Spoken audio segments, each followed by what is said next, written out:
Hi, how are you today? This is Matthew from LoveBudi with another love tip for today. Today I want to talk about why counseling sometimes just doesn't work. Why psychologizing sometimes doesn't work. I was just watching a video on YouTube and the guy's talking about people that have a problem with success or people that have a problem with making money, and he's talking about this a little bit of an intricate, a little bit of a contrived explanation about why. Why can't I accept being rich? Why can't I accept love in my life? Why can't I accept being a success with a project of some kind? When we try to say, oh, what he's getting at is that when you were young, you had some kind of a failing, and then you defined yourself by that failing. Like I'm a poor guy. I had this problem. My family's poor, and I'm a poor person. That's your identity. You attach to that identity, and then you say, I have an opportunity to make money. I really want to make money. I'm in this mindset of wanting, not in the mindset of achieving. I'm not playing the game of achieving and becoming the rich guy and then being the rich guy. I'm not playing that game. I'm playing the game of the guy who's struggling, attached to something that happened when I was 5 years old. Well, that's all well and good, and that happens to some people. But overall, if we try to take this simplified template and we say it was the reason that I'm having trouble making money, the reason that I'm struggling with becoming a millionaire, if that's the person's goal, the reason why that's happening is because of something that happened earlier. There are a trillion possibilities about why a person might be having trouble achieving a certain goal. And to complicate matters, most of the time that goal is not even really what they want at all. What we all really want is love, and we define love in different ways, and we get confused about things, and sometimes we think, absolutely people think that money is love. Because, okay, when I get this certain amount of money, then I'm going to be happy, and happiness is a form of love, and I'm going to have everything that I want. And any of us that have had a lot of money, we know there's no connection between money and happiness. In fact, there's usually an inverse connection. And the people that I know that focus on money, they're not happy. They're always worried about the money. It's like having a Testarossa or a Lamborghini or something and taking it to Walmart. You can't park it there. If you're going to park it, you got to park it way, way far away from all the other cars, because somebody's going to scratch it, they're going to sit on it, they're going to bump into it, who knows what's going to happen. But you've got this precious, precious thing that is really not precious at all. What it's doing is it's hurting your life. So that's a whole nother wrinkle, whole nother complication to the problem when we try to psychologize. You can't institutionalize love. You can't create this thing where you're saying, okay, here's the formula. Here's the formula every time. Like people do in psychology. They have different kinds of psychology that people study in school, and then they try to apply this to a person's life. I know, because I've been through that, and I've been through psychologists, counselors, psychiatrists, hypnotists, and paid these guys, social workers, people that were studying to be a social worker. So it was a really odd situation where I'm sitting with these other people in a room with a kind of a counselor in training. There's a one-way mirror there, so that there's a couple of experts on the other side with a phone, and they're watching everything that's going on. And then they call and they say, ask this or do this, or what did he mean by that? It was the weirdest thing in the world.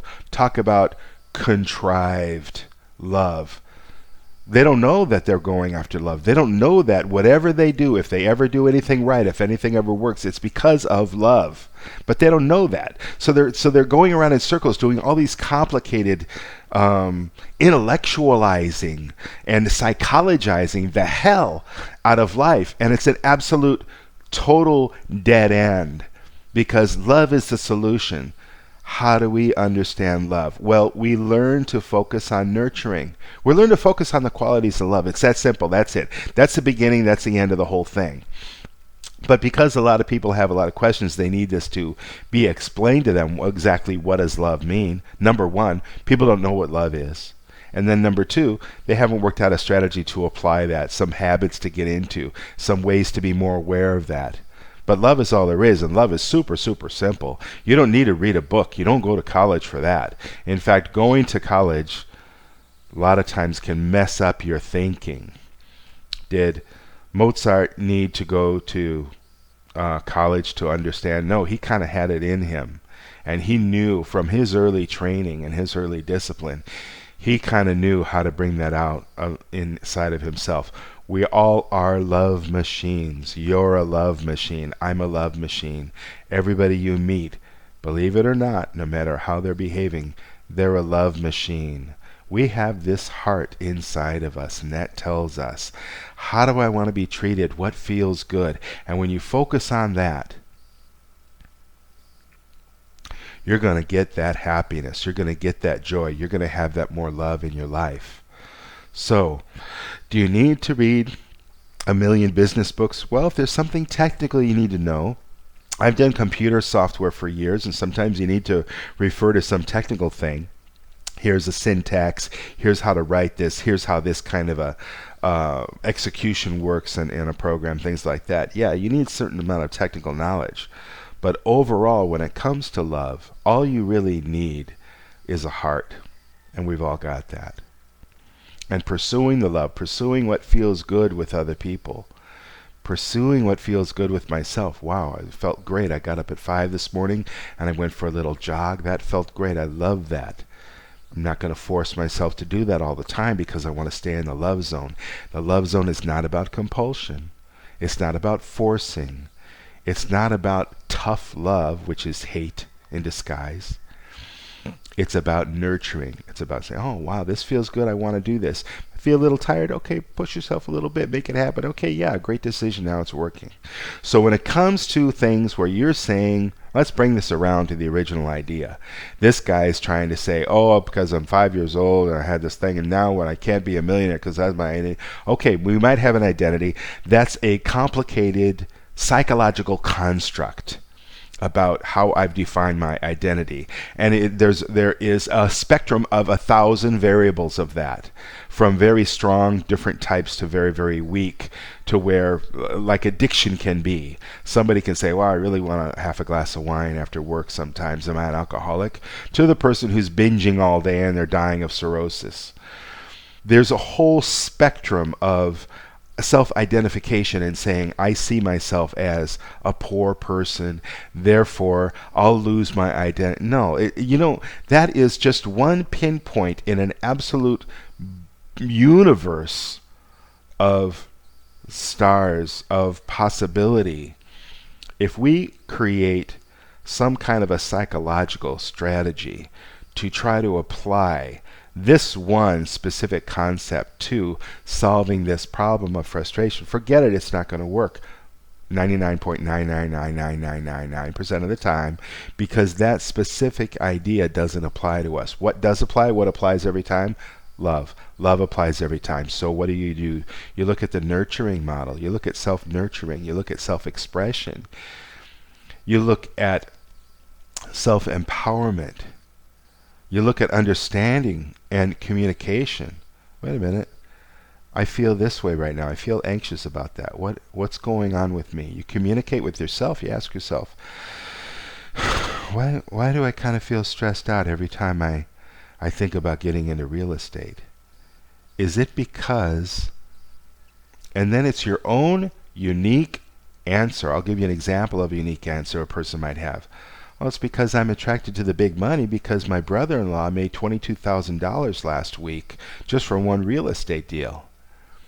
So I'm attracted to the money, but I really don't like real estate. I don't like the idea of showing houses and listing and the cold call, all that stuff. I don't want to do that stuff. But I'm attracted to the money, and I know that's a compromise. So there's an example. What's another reason why you might feel stressed about going into the office? Well, because I didn't finish the project.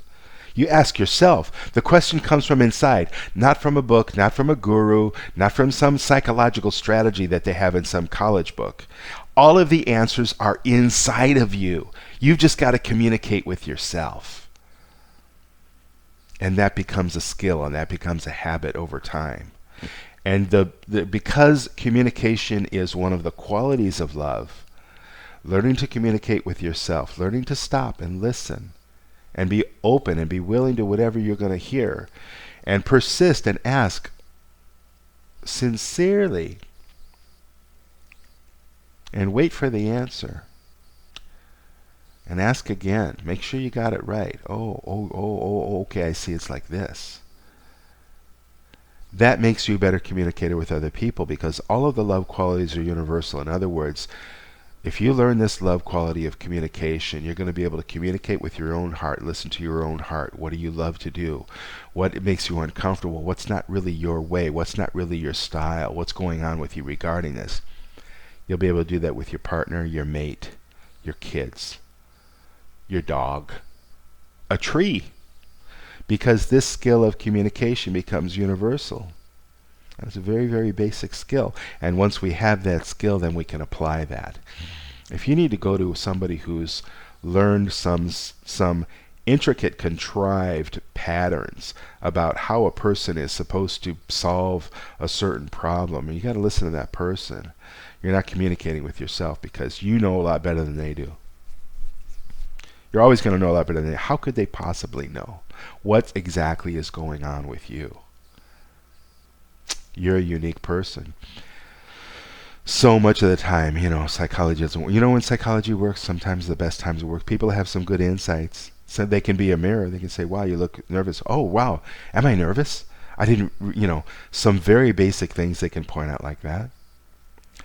Friendship, caring, love, attention. A lot of times people just need to be listened to. And these are people like Woody Allen characters that go to see a psychiatrist for $250 an hour for 10 years, every week or twice a week, something like that. And they sit and they talk, they get listened to, because nobody else has the listening skills in their environment.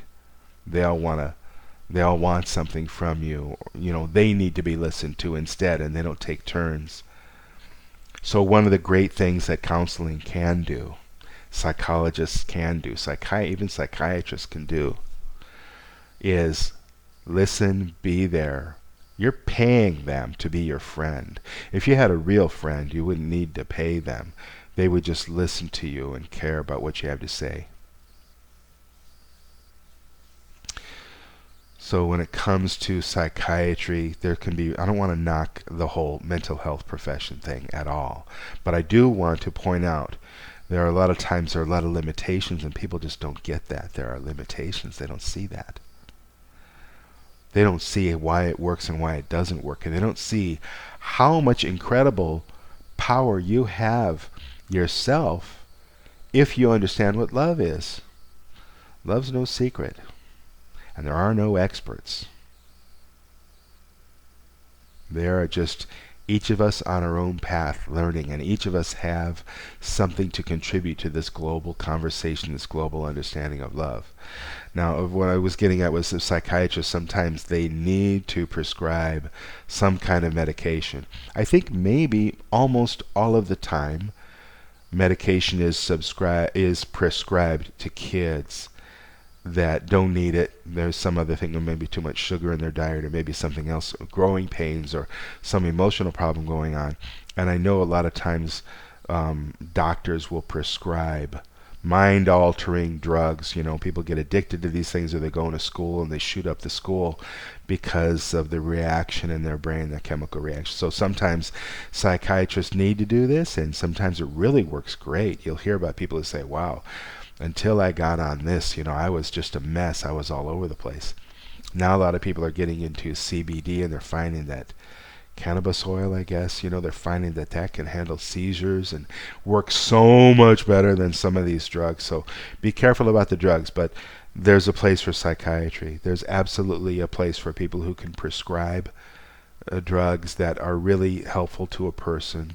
But this, because of the linchpin of money in this world, because money becomes the motivator instead of love and caring and trying to help each other, because of the way the system's set up, most of us fall into that trap, and we're not even aware that we're in that trap. We say, wait a second, I need money because I can't trade you a chicken for mowing my lawn, so we need money.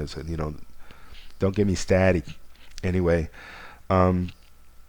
there is a place for counseling. There is a place. And especially now you see coaching is just exploding. Coaching is exploding. Why?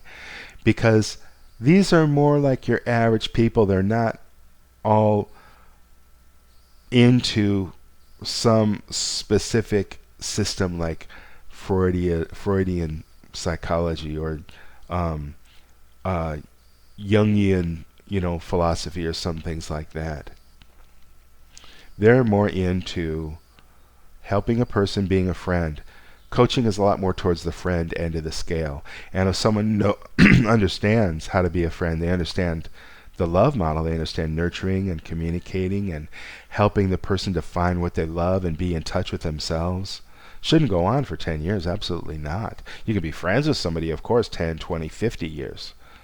But if you're in kind of a formal coaching relationship, that should not go on and on for a long time. If it does, something's wrong there. So I like coaching. I like the coaching model. I do love coaching with love as the center to help people to understand love is in their heart. They have everything they need there. How to get in touch with that, how to communicate with that, how to change your habits, how to develop new habits. You've got a habit of getting up every morning, taking a shower, brushing your teeth. You need a habit of some calmness, some meditation in the morning too, where you're just learning how to let thoughts come and go. It helps you deal with there are a lot of different techniques, but it's all about love.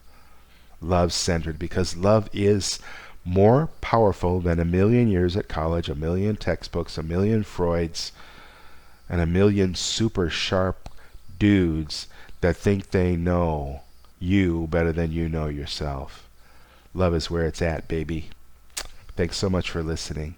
This is Matthew with LoveBudi with another love tip for today. Thanks so much for listening. Hope you're having a wonderful day. Hope you have a lot of love in your life. I love you. Come here for love. Come to LoveBudi.com. All the love you need. Come and get your love. And if you like this video, hit the like button, subscribe, hit the bell for reminders if you want. And I'll see you next time. Until then, I'll say, bye-bye.